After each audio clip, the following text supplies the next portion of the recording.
So I'm Mark Christensen. I'm the founder and CEO of Dented Brick Distillery. And let me get set up here with the clicker, because I'm just going to go that way. So Dented Brick Distillery, so let me go backwards a little bit. There's a huge boom going on in craft spirits right now. And there's a lot of major acquisitions going on, super high multiples, okay? So when we decided to do this, we decided to do it basically as a play on the acquisition. So we built this to be attractive to acquisition from the get-go, from our original business plan, okay?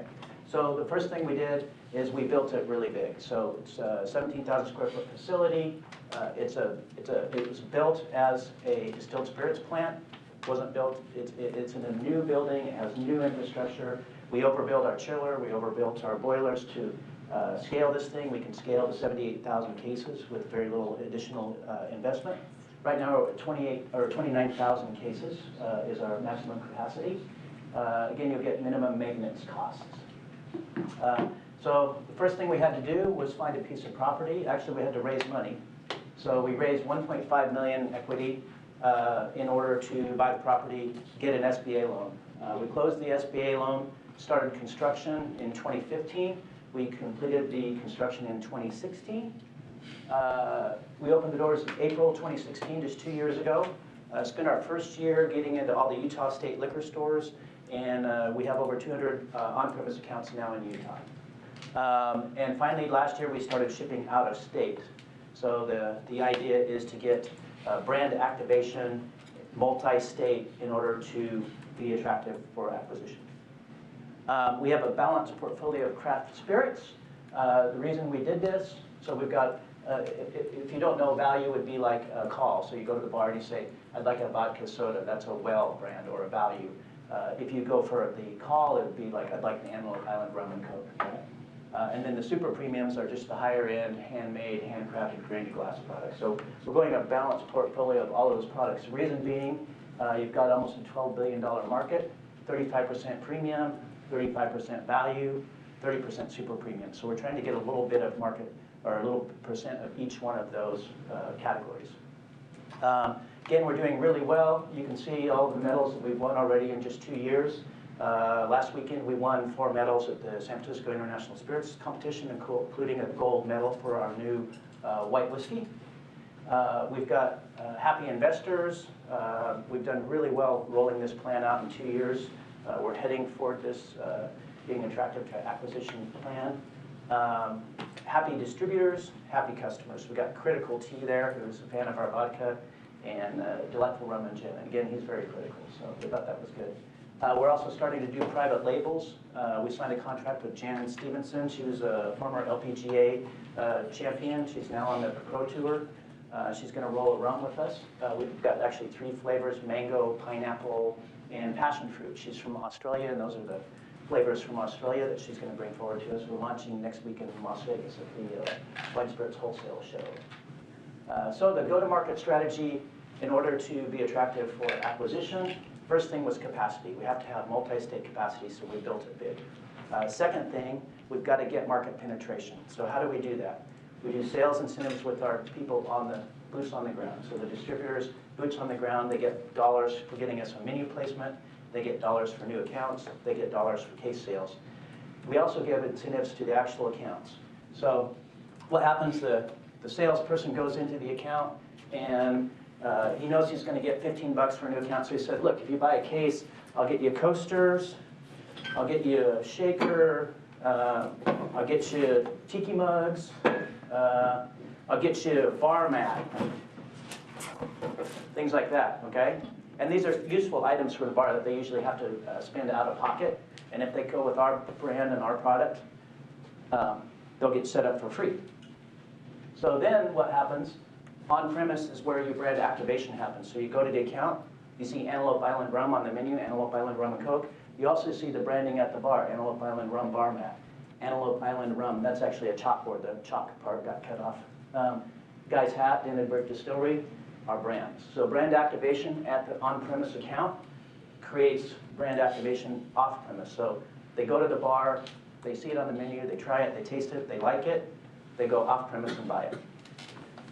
That's how we roll it out. Here's our secure website. So in order to get these things to the on-premise account, the salesperson can actually order them online. We drop ship them next day. So these very items right here, logs on, puts in the customer's account. We ship it out next day from our promotional facility. We also have customization here. Customization takes a little longer, but if you're at Bob's Bar, you can actually get Bob's Bar proudly serves Antelope Island rum sign. And that takes about 10 days rather than next day shipping. Here's an example of the incentive program. I think this is Michigan. So the guy, if he sells 6 bottles of Antelope Island rum, he gets $4.50 cash, and he gets $60 credit to order some of these items for his account, for his bar. Strategy's working. In just 2 years, we've rolled out to 11 states, and we have these major distributors. You can see these are, the big dots are off-premise accounts, the little dots are on-premise accounts, and we've got some big chains going now. So I'm the lead, Mark Christensen, founder, CEO.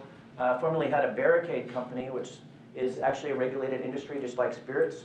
So we had to get federal licensing, federal permitting, federal crash testing. We had to take that then to the state level. It's the exact same thing in spirits. Same building usually, just down the hall. I also rolled out a wine company. I export wine to China. We're switching that. We're going to pivot that to exporting spirits to China. Makes sense. We're currently selling spirits in Japan. Mike McSorley is our head distiller. He has 2 degrees in distilling from Heriot-Watt University in England, prestigious distilling university, and he's got an undergraduate degree from the University of Washington. Steve Stanko, our Chief Operating Officer, he's a former naval commander. He's been working the Minuteman missile program, doing process engineering. He's been doing process engineering for us on the side with the intent to become a full-time member upon his retirement. And Karina, she has a master's degree from George Washington University in publishing, and she's doing all of our outreach, engagement, marketing kind of thing. So our advisors, without these advisors, this acquisition strategy couldn't really happen. So we had to go out to market, get professionals that have been in the industry a long time. Rod and Frank have been in the industry their whole careers, 40 plus years, each of them. Rod's worked with Smirnoff, Boston Beer, Sam Adams, Blue Moon, you name it. If you hit their website quickly, you'll kind of get an idea of who they are. Frank actually cornered the coaster market for a number of years. So we bought 3 companies that made coasters, merged them into one company, owned the entire coaster market for the country for 10 years. So great, smart guy. Jim Mueller, he was with Hubline, which became Constellation Brands. No, I'm sorry, became Diageo. And then he was with Sebastiani Wine Company for his career. So he's been in the business 40 years. He's now our national sales guy as a wholesale. So the wholesale guy goes out and sets up distribution for us across the country, which is why we're able to roll out so quickly and start getting brand activation multi-state. Kyle, he's our contract CFO guy. He's actually was here working in the wine industry for a number of years. He just moved back to Utah. And we're fortunate to find him because he really understands the unique nature of accounting and keeping track of all of your spirits, bottles, labels, you know, the get-go. He really knows it. And then we have an auditor, Tanner Company out of Salt Lake, a big prestigious auditing company to keep track of the money for us. So competition, the mega brands, Beam Suntory, Brown Forman, all those guys, Bacardi, they can't be craft. So they can't really compete in this market because everybody knows them. They're huge conglomerates. They make mass quantities of spirits. We have craft brands. There's 1,500 craft brands now. And craft brands aren't really pursuing this business strategy that we are, that we're building this to be attractive acquisition. We've built it big. We've created these on-premise incentive programs, on-premise branding. Branding leads to off-premise purchase. So the mega brands are not craft. They can only buy craft. You can see every month there's a new acquisition that goes on. We use High West. We watch High West. They were a Utah company, $160 million acquisition. That was equivalent to $2,500 per case. They sold 66,000 cases when they were bought in 2015. Campari, Bulldog Gin, $58 million. Pendleton Whiskey sold for $205 million. That was a pretty good multiple. So again, other crafts not building new facilities. They're buying, you know, or renting, retrofitting, causes a lot of problems. We've got a super safe environment, got all the latest technologies. We've overbuilt our chiller. We've overbuilt our steam units so that we can scale the company with very little cost. We're incentivizing distribution, we're incentivizing the accounts. We've also developed, I'm sorry, I think I said that already. I'm going to go backwards. There we go.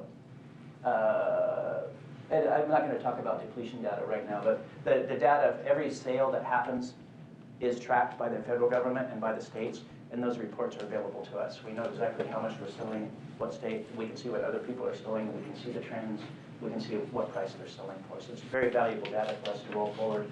Also, this just happened, last year's tax package.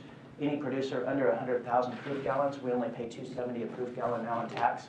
Anybody over that's paying $13.50. So when you're looking at making yourself attractive to acquisition, there's $2 million on the table right there. Here's our financial forecast.